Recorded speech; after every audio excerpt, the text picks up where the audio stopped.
Welcome back to the Authentic Christian Podcast. I'm Aaron.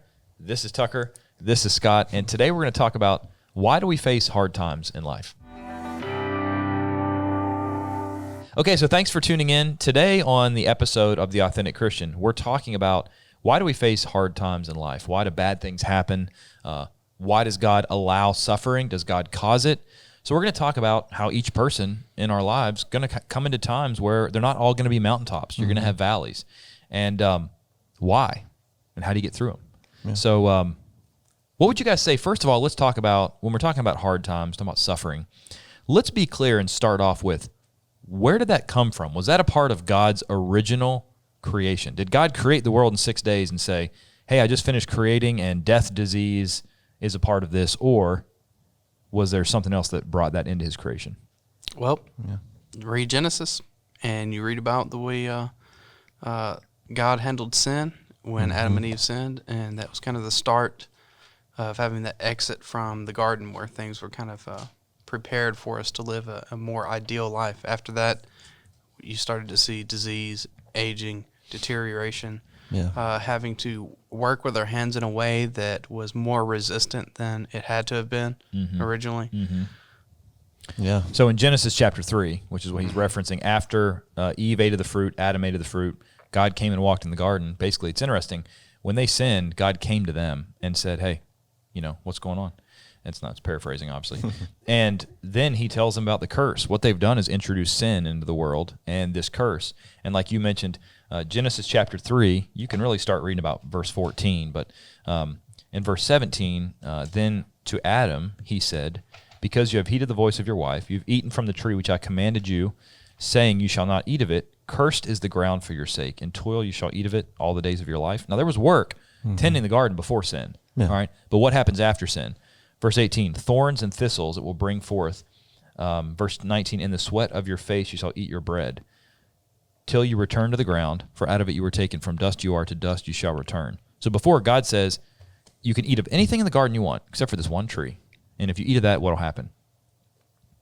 You will You're gonna die. You die. Yeah, you guys know that. You're just waiting. Sometimes I ask questions and leave pauses. You're like, do you want me to answer? I'm waiting to see if you're asking that so you can answer I can answer it. Yeah. It makes you look really smart. Ask yourself questions and answer them. Right. But sin in the garden is what introduces death, disease, all these bad things into the world. And so that is where, when someone gets cancer, don't say, well, God caused this. I look at the devil. If someone that I love gets cancer, I look back and say, wow, what caused that? Sin. Sin is what caused death and disease. But I know that somebody can triumph over that spiritually, even if they die physically. They can spiritually be saved and spend eternity with God because of what Genesis 3:15, that seed, that Galatians 3:16 says that seed was Christ. And so that's where all this stuff started and originated with. Yeah. So then maybe you say, okay, well, if God didn't cause it, why did God allow it? What are some reasons that God, because obviously God is all powerful. If God wanted to end all suffering right now, he could. Yeah. Why does God allow it? Oh, my bad. One quote I want to add real quick is one of my friends, Tyler King, said that suffering is just a byproduct of the sin that cursed the world. Oh, I thought that was a good one. But, why does God allow it? Maybe we grow from going through hard times. We learn from the stuff we go through to be able to know how to face tomorrow better. Yeah. Yeah, I mean, sometimes God allows things to happen that are a result of our own choices. I mean, I guess that's what we're kind of talking about. We're talking about sin anyway. That was a choice. But I mean, even more specifically down to us today individually, sometimes we'll do things that will cause our lives to be more difficult. And we'll go through hard times because we chose to do something. Yeah. Whether that's choosing to break a law that puts us in prison. Well, prison is called doing hard time, right? Yeah. Well, it's a hard time. It's your fault, though. Yeah. So why does he allow it? Because justice sometimes. Yeah. I mean, you can think, if anyone watching thinks about some of, not all of them, okay, but some things in your life, some hard times in my life, I caused that, right? Yeah. Sometimes you'll have, I'll tell you a story that I kind of mentioned briefly to Tucker about something God's will, right? There's a certain group of teaching that say that God foreordained and predestined every single thing that happened. I mean, one guy even said, I think it's John Piper, and I disagree with him. I think his theology is off, but he said something about God foreordained every little dust particle in the air, right? Now, that sort of thinking leads you, when you have something bad happen, to think, oh, well, God foreordained this. God foreordained my cancer. He deliberately. No, God didn't foreordain it. Now, he may have allowed it to happen when sin entered the world to teach us a lesson that is, this world is not our home. But I'll tell you this story that I was starting to get into. I was in Africa in mission work in Kenya, Western Kenya. We were out in some little village, and there was a young boy, little boy, who probably 4 or 5, who ran out into the road and got hit by a speeding car, right? The guy was going way too fast, and he hit this little boy and killed him. And so we were over in this village, and somebody was saying a prayer, and the guy said, Lord, we know we're so sorry for this family. Please be with the family. We know that this was a part of your will and your plan.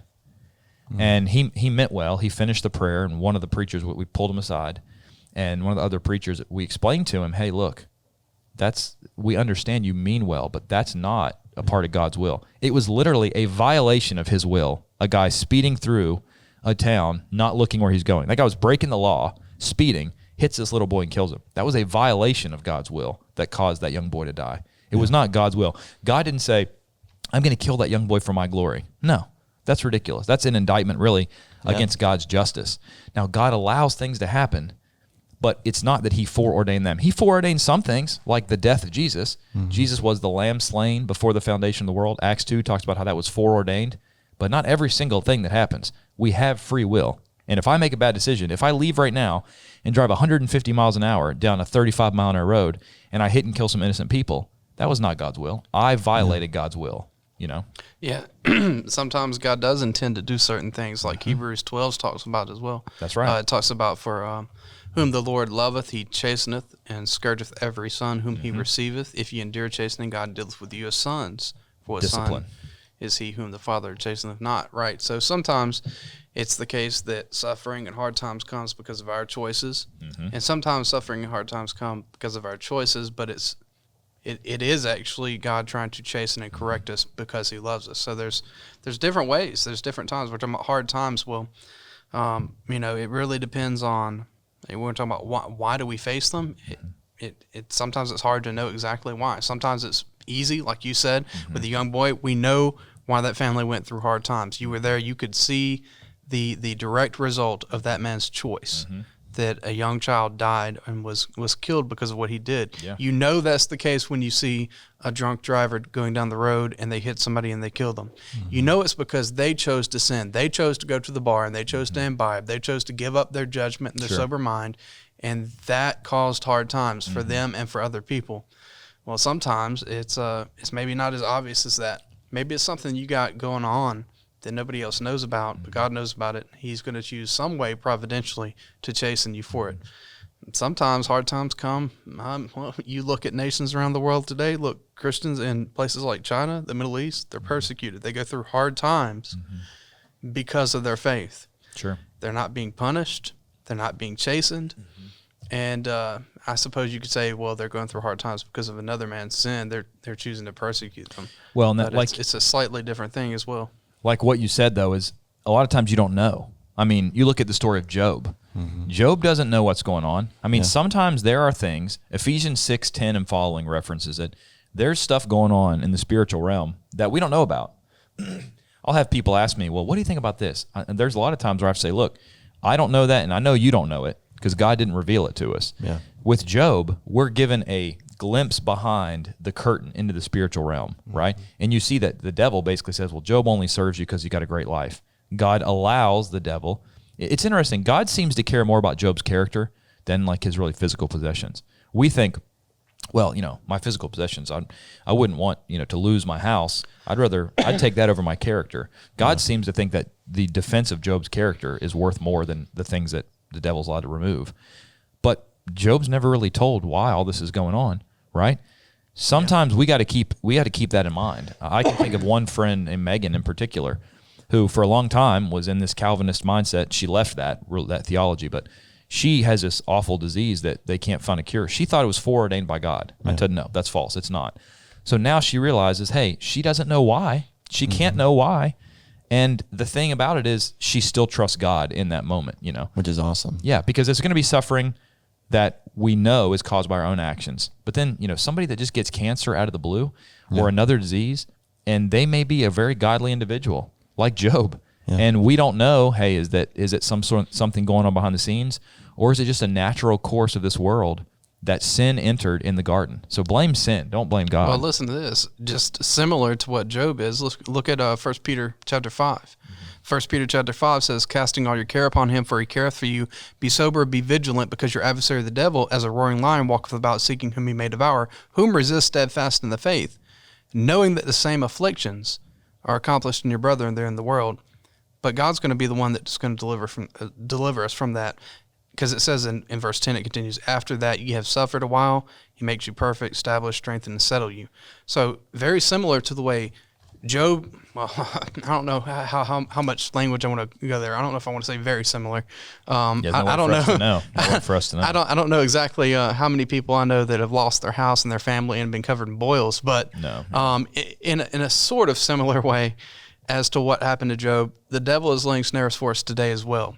He's trying to cause afflictions and temptations to come against you and to try to cause your life to be difficult in certain cases. Do we know how he does that? We don't know how he does that. Not exactly. We don't know exactly when that's him versus something else that's natural or some other issue that may be going on. Sure. But the Bible does reveal that the devil is going to do things to us that will afflict us and will cause us to face difficulties and hard times in life. So similar, I guess, to Job in that sense. Yeah. We as Christians still have an adversary who's going out trying to find fault in us. Yeah. Right? Yeah. And it's the same adversary. Yeah. And I mean, you look, so let's kind of shift and say, okay, the reasons for suffering. Sometimes it's our bad actions. Sometimes it may be something going on behind the scenes that we don't know about. There's really no way for us to know. Sometimes it might just be a natural disease that has come into the world through the course of sin, which entered in the garden. Sometimes it's someone else's bad decision. I may have said that one already. But let's take that. Let's just say someone is suffering. Sometimes finding out why really might help them a little bit, but to some people it might not help them. What are some things they can look to? In the Bible, of course, the Bible gives us all things we need to be fully equipped. All things pertain to life and godliness. What are some Old Testament stories? Romans 15:4, the things written aforetime are written for our learning.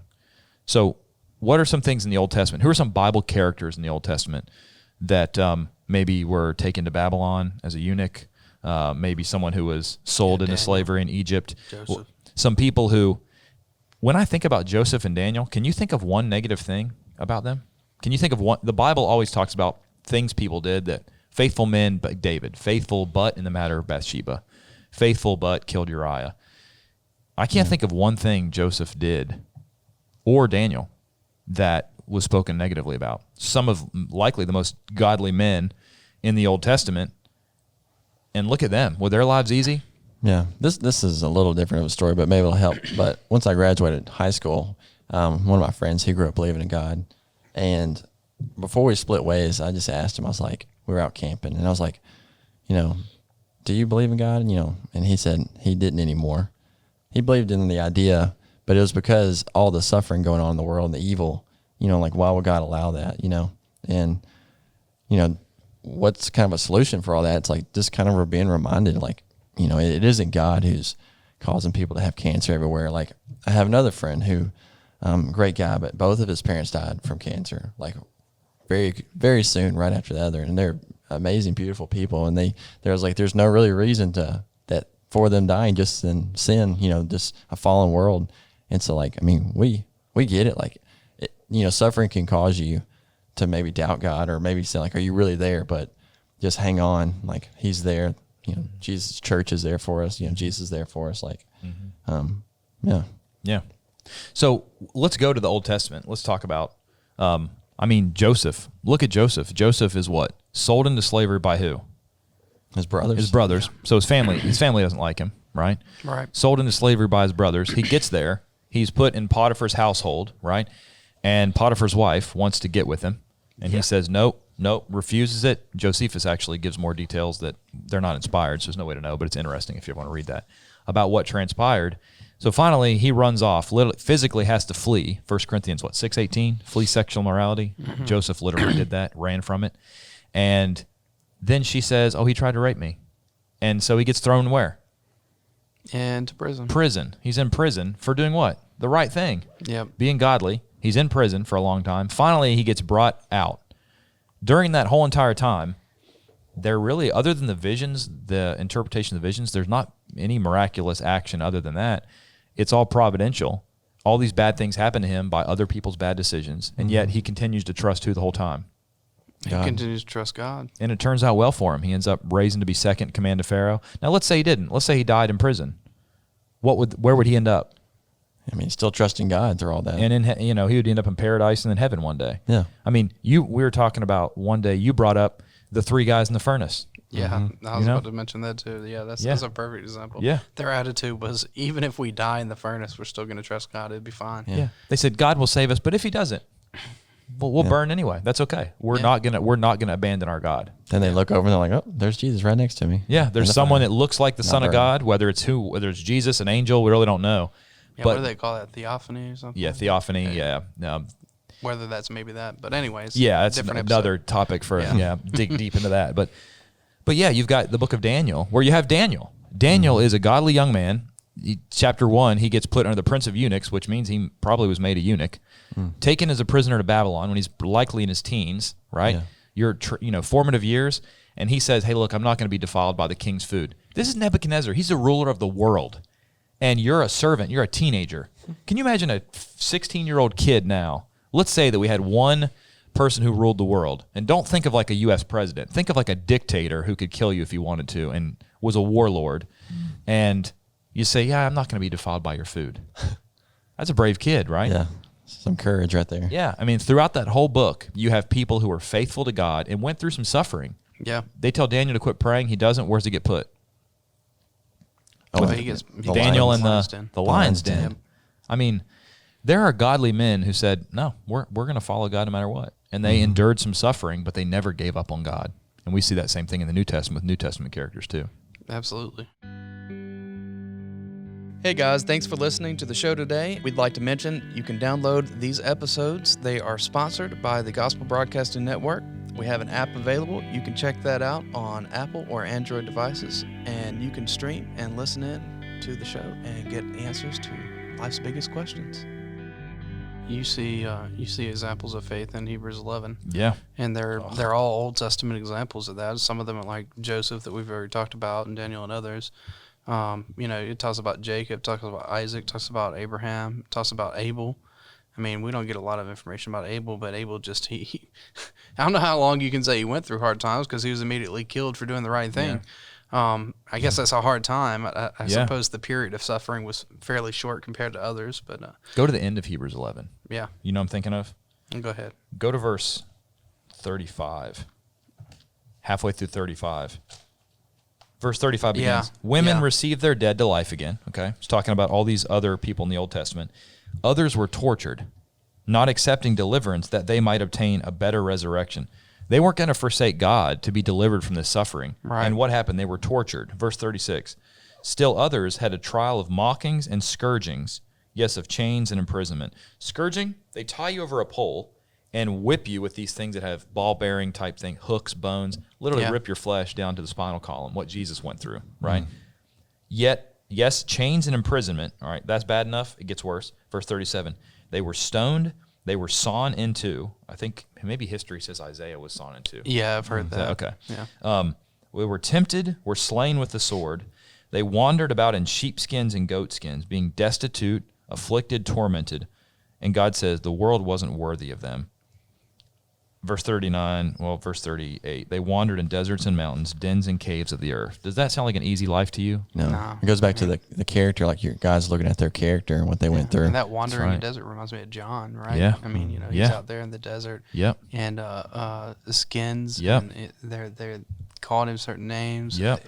And eventually cut his head off. Yep. Yeah, John the Baptist. Yeah. His head cut off because he preached on marriage, divorce, remarriage. Yeah. Can you imagine saying, you know what, marriage, divorce, remarriage, it's a tough topic. It is. It's one of the hardest things I have to talk with couples about when I find out they're in a marriage that the Bible's actually, it's not a God-approved marriage. It's one of those moving sermons. Yeah. But can you imagine on Judgment Day, you're before God, and God says, why didn't you preach on marriage, divorce, remarriage? And you say, well, Lord, that's a hard topic. And you get a tap on your shoulder and you turn. It's John the Baptist with his head under his arm.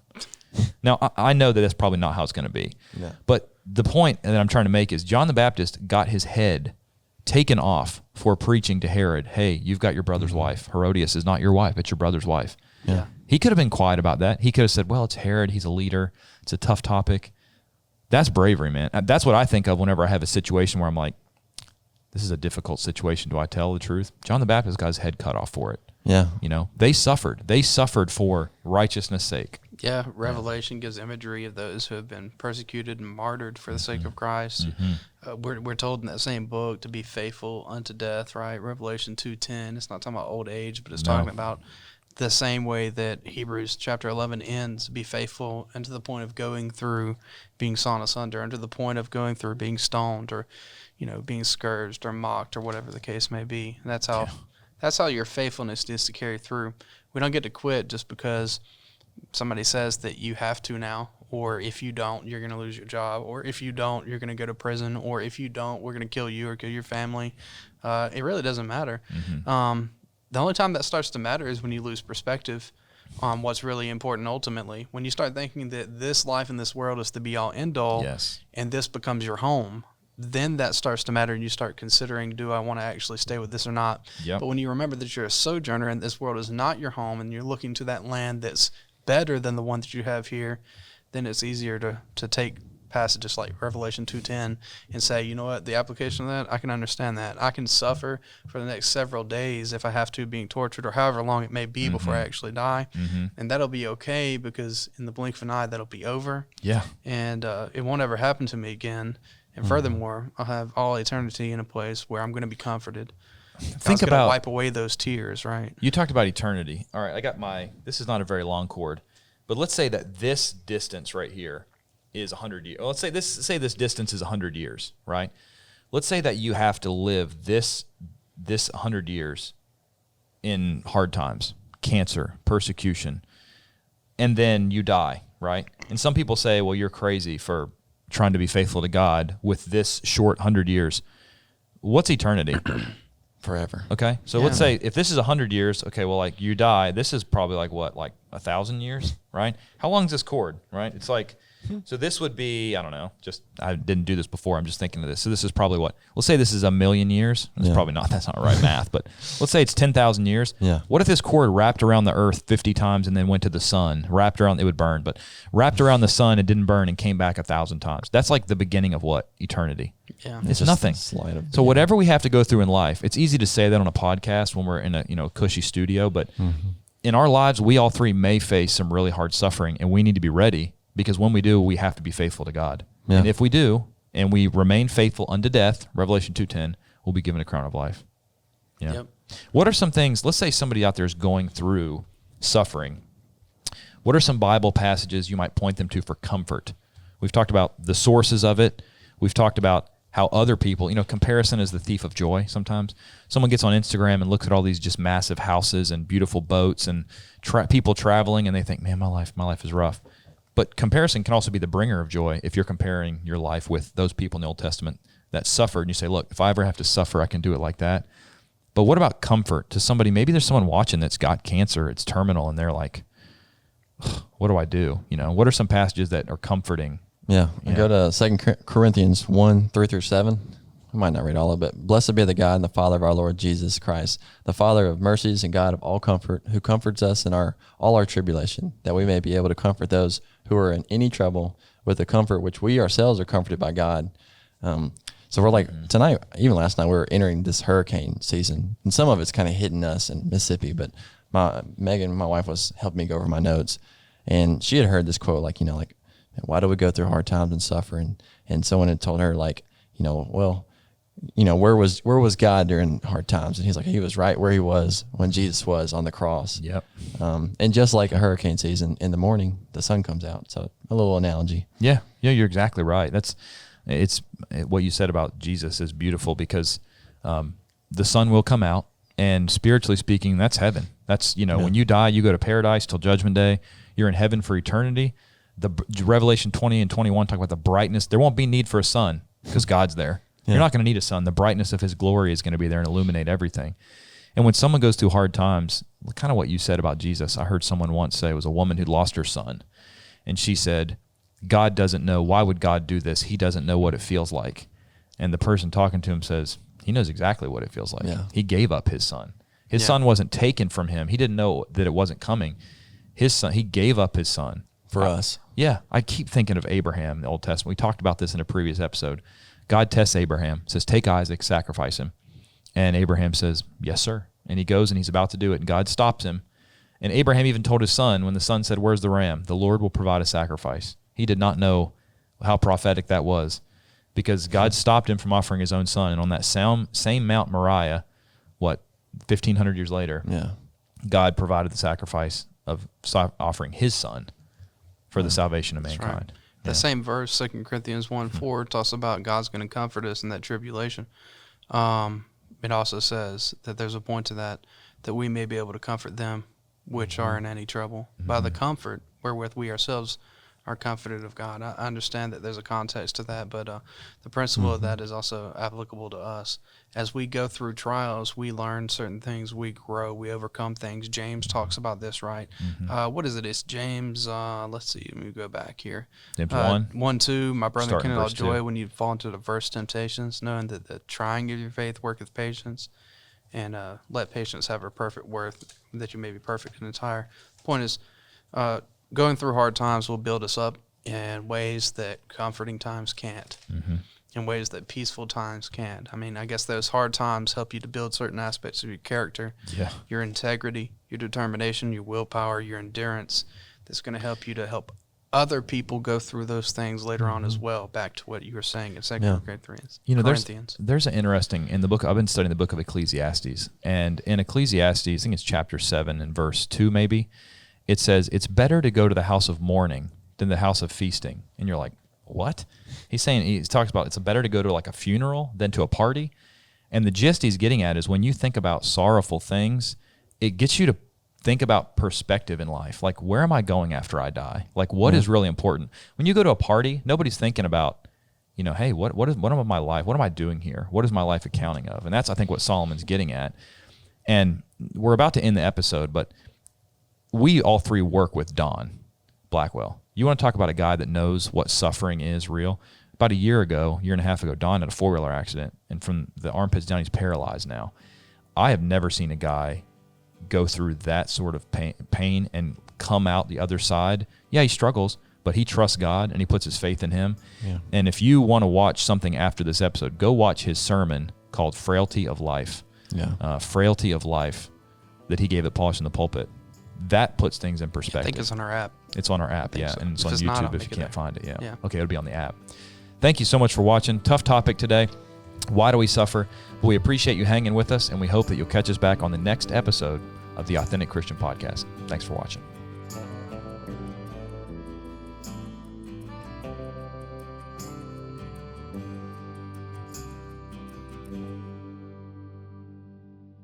Hey guys, thanks for listening to the Authentic Christian Podcast. This podcast has been sponsored by GBN, Gospel Broadcasting Network. You could download the app and start streaming every show, watch every episode, and discover the answers to life's biggest questions today.